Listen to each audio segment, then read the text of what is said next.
एक बार एक सम्राट का पुराना वजीर मर गया। वजीर बहुत ही बुद्धिमान था, लेकिन अचानक ही उसकी मौत हो गई थी। तो अब नए वजीर की खोजबीन शुरू कर दी गई। साम्राज्य बहुत बड़ा था, इसीलिए उसे संभालने के लिए एक बहुत ही बुद्धिमान और दूर की सोच रखने वाले वजीर का होना भी बहुत ही जरूरी था। पूरे राज्य में सबसे बुद्धिमान और समझदार व्यक्ति की खोज शुरू कर दी गई।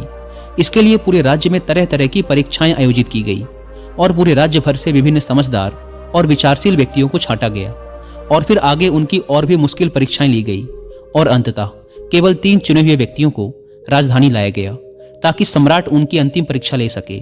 उन तीनों को राजमहल के एक कक्ष में ठहराया गया और सम्राट के द्वारा यह घोषणा कर दी गई कि कल इनकी अंतिम परीक्षा ली जाएगी और जो भी उत्तीर्ण होगा उसे राज्य का वजीर घोषित कर दिया जाएगा। लेकिन आश्चर्य की बात तो ये थी कि शाम होते होते पूरी राजधानी में ये बात फैल गई कि कल सम्राट कौन सी परीक्षा लेने वाला है।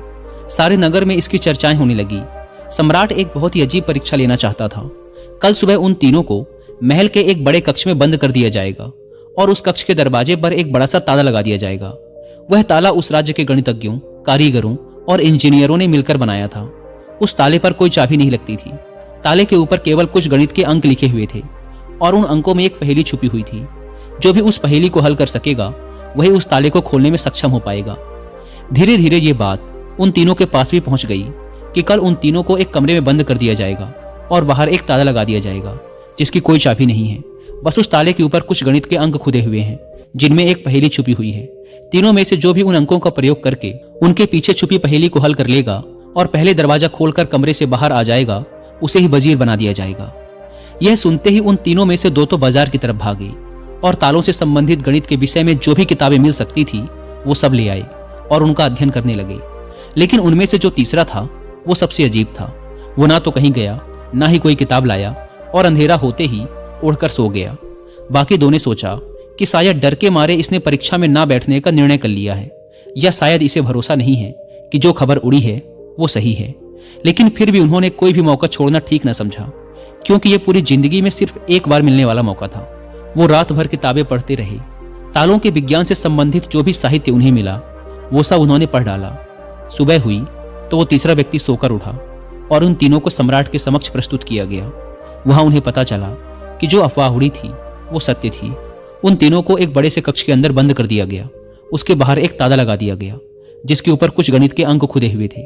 सम्राट ने कहा, तुम तीनों में से जो भी इन अंकों में छुपी पहेली को हल कर लेगा वही दरवाजा खोल पाएगा और जो दरवाजा खोलकर सबसे पहले मेरे पास आएगा मैं उसे अपना वजीर बना लूंगा। मैं तुम तीनों का बाहर इंतजार करता हूं। इतना कहकर सम्राट वहां से चला गया। वो 2 व्यक्ति जिन्होंने रात भर पढ़ाई की थी अपने वस्त्रों में कुछ किताबें छिपाकर ले आए थे। दरवाजा बंद होते ही उन्होंने वो किताबें बाहर निकाली और ताले पर लिखे नंबरों को एक कागज पर लिखकर उनके हल खोजने शुरू कर दिए।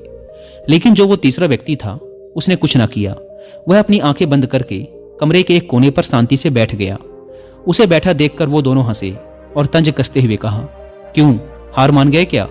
कुछ करो तभी तो कुछ होगा। उन्हें लगा जैसे उसने हार मान ली है। वह डर गया है और अब वह कुछ भी प्रयास नहीं करना चाहता। लेकिन उसका मन एकदम शांत था। उसकी आंखों से स्थिरता झलक रही थी। वह परेशान नहीं मालूम पड़ता था। वह बैठा रहा। फिर अचानक उसे कुछ सूझा। वह उठकर दरवाजे के पास आया और धीरे से उसे धक्का दिया और यह क्या, दरवाजा खुल गया। वह कमरे से बाहर चला गया। लेकिन वो दोनों व्यक्ति अपनी किताबों में ही डूबे रहे। उन्हें पता भी ना चला कि वो तीसरा कमरे से बाहर जा चुका है।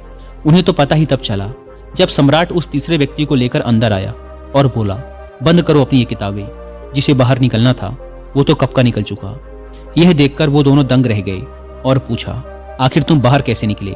सम्राट ने कहा, ताला तो लगाया ही नहीं गया था, क्योंकि बंद ताले को तो खोला जा सकता है, लेकिन जो ताला लगाया ही ना गया हो उसे कैसे खोलोगे? ये आदमी तुम तीनों में सबसे ज्यादा समझदार है, क्योंकि इसने समझदारी का पहला परिचय दिया। इसने ताले पर लिखे अंकों को हल करने से पहले यह जानने का प्रयास किया कि आखिर ताला लगा भी है या नहीं। वही आदमी असल में सबसे ज्यादा समझदार है जो किसी भी समस्या को हल करने से पहले यह देख ले कि जिसे वो हल करने जा रहा है वो असल में समस्या है भी या नहीं। तो यह आदमी हमारे राज्य का सबसे समझदार व्यक्ति है। हम इसे अपना वजीर नियुक्त करते हैं। तो दोस्तों, इस कहानी से सीखने वाली बात यही है कि जब भी हमें लगे कि हमारे सामने कोई बड़ी समस्या है तो जल्दबाजी में घबराकर उस समस्या का समाधान खोजने की बजाय हमें ठंडे दिमाग से ये सोचना चाहिए कि जिसे मैं समस्या समझ रहा हूँ वो असल में समस्या है भी या नहीं, यह असल समस्या कुछ और ही है जो अभी मुझे दिखाई नहीं दे रही।